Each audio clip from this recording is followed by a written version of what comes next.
საღამოშვიდობის 22 წლის აქტივისტის დავით ფუთურიძის გამოკვლევები ამ დრომდე გრძელდება და ის არის სხვადასხვა ექიმების, მიმართულების, სპეციალისტების მეთვალყურეობის ქვეშ და უტარდება სპეციალური გამოკვლევები, იმიტომ რომ მიიღო მძიმე დაზიანებები. ჩვენ ვიცით, რომ მას დაესხა 4 პირი, მათ შორის 3 ადამიანი გადმოვიდა მანქანიდან და როგორც ჩანს, მათ ემსახურებოდა ნაცრისფერი ფერის მერცედესი, მძღოლიც ახლდა, რომელიც ამ თავდასხმაში უშუალოდ არ მონაწილეობდა, მაგრამ ამბავი დაიწყო ასე დავით ფუთურიძეს 22 წლის ახალგაზრდას თავს დაესხა ჯერ ერთი ნიღბიანი ადამიანი, რომელმაც გააგდებინა მას საკუთარი ტელეფონი და დაუმსხვრია, შემდეგ მან იგრძნო ძლიერი დარტყმა უკვე ზურგიდან და შემდეგ მას შედგენ ფეხებით და ხელებით და ფეხებით ასევე გაუსწორდნენ, თუმცა მანამდე, როგორც გითხარით, ზურგიდან მას მოხვდა ბლაგვი საგანი და მოტეხილი აქვს თითი ბოლო მონაცემებით და ჰქონდა ძლიერი თავბრუსხვევა, რაც აჩვენებს, რომ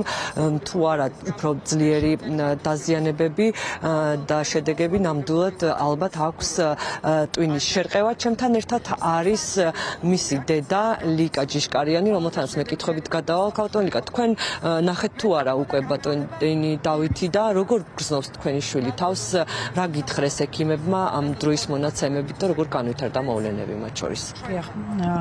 ნახე დავითი ამ დროის მონაცემებით ერთადერთი ის ვიცი, რაზეც გესაუბრეთ, რომ თითი აქვს მოტეხილი, ტომოგრაფიის პასუხისმგებლობით გადაუღეს, რადგან თავის ტრავმაზეა საუბარი, სხვა დანარჩენი ტრავმებიც აქვს დაჟეჟილობა, აქვს ნახეთქებიც, რაც მიყენებული იქნა როგორც ბლაგვის საგნით, ასევე შიშველი ხელით.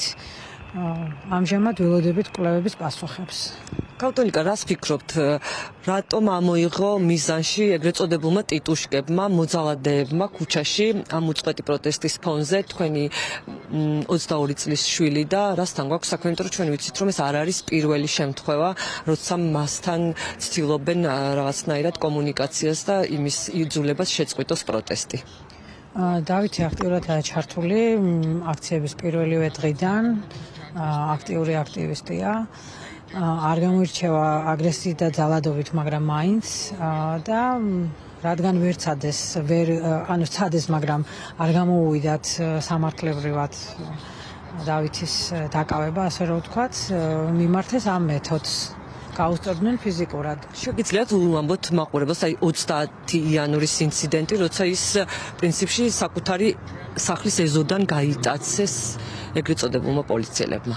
კი ბატონო, დავითი მიდიოდა ნოტარიუსთან, თარჯიმანია და თარგმანის დასამოწმებლად და გზიდან აიყვანეს ისეთი პერიმეტრიდან, სადაც არ არის კამერები, კრიმინალური პოლიციის თანამშრომლებმა ჩაისვეს მანქანაში.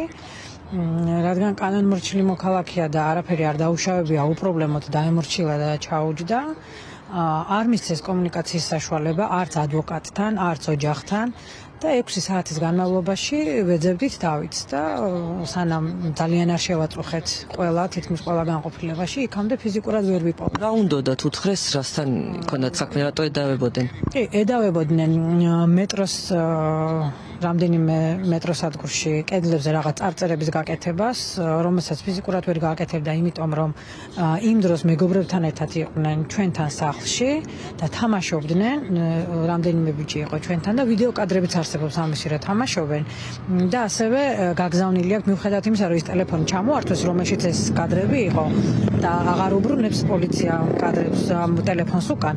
ეს ვიდეო მასალა გაგზავნილი აქვს ჩატში, შესაბამისად არსებობს ამის მტკიცებულება, რომ იმ დროს, რა დროსაც ედავებიან წარწერების გაკეთებას, იმყოფებოდნენ სახლში.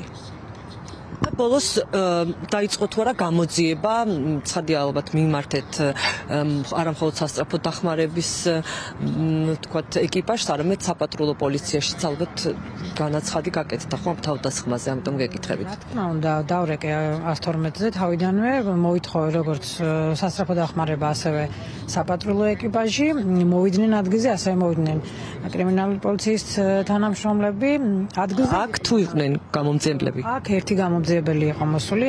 რა ინფორმაცია მიიღო, არ ვიცი, ვერ გეტყვით. მე ძალიან მცირედი ინფორმაცია მივაწოდე და ჯანმრთელობა გვისურვა. ამით შემოვიფარგლეთ.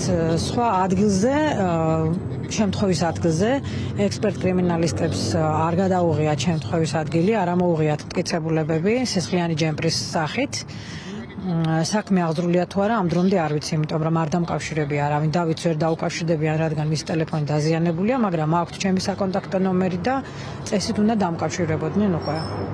დიდი მადლობა, თქვენ უსმენდით დაზარალებული დავით ფუთურიძის დედას და მე გეტყვით, რომ ის რჩება ამ დრომდე კლინიკაში და როგორც ცნობილია, რამდენიმე საათში შეიძლება გახდეს ცნობილი, მოუწევს თუ არა მას კლინიკაში დარჩენად და გაწერენ თუ არა სახლში და აუცილებლად უნდა ითქვას ისიც, რომ სავარაუდოდ დავით ფუთურიძეს ადევნებული ყავდათ ეს მოძალადეები, იმიტომ რომ ის სულ რამდენიმე დღის გადასულია ახალ სახლში და მისი ადგილსამყოფელი და მისამართი არის ის თითქმის არავინ, ამიტომ არსებობს ეჭვი, რომ ეს ადევნება არის უწყვეტი იმ პროტესტის გამო, რომელიც 80 დღეა გრძელდება ჩვენს ქვეყანაში. მადლობა ლიზა ციციშვილს უსმენთ პირდაპირ ეთერში. ლიზა, ალბათ მაინც დავაზუსტებ, მე ვიცი რომ პოლიცია მიუხედავად იმისა, რომ დავით ფუთურიძის ოჯახმა თავდასხმის შემდეგ გამოიძახა, ჯერჯერობით მასთან არ მისულა. ხომ ასეა?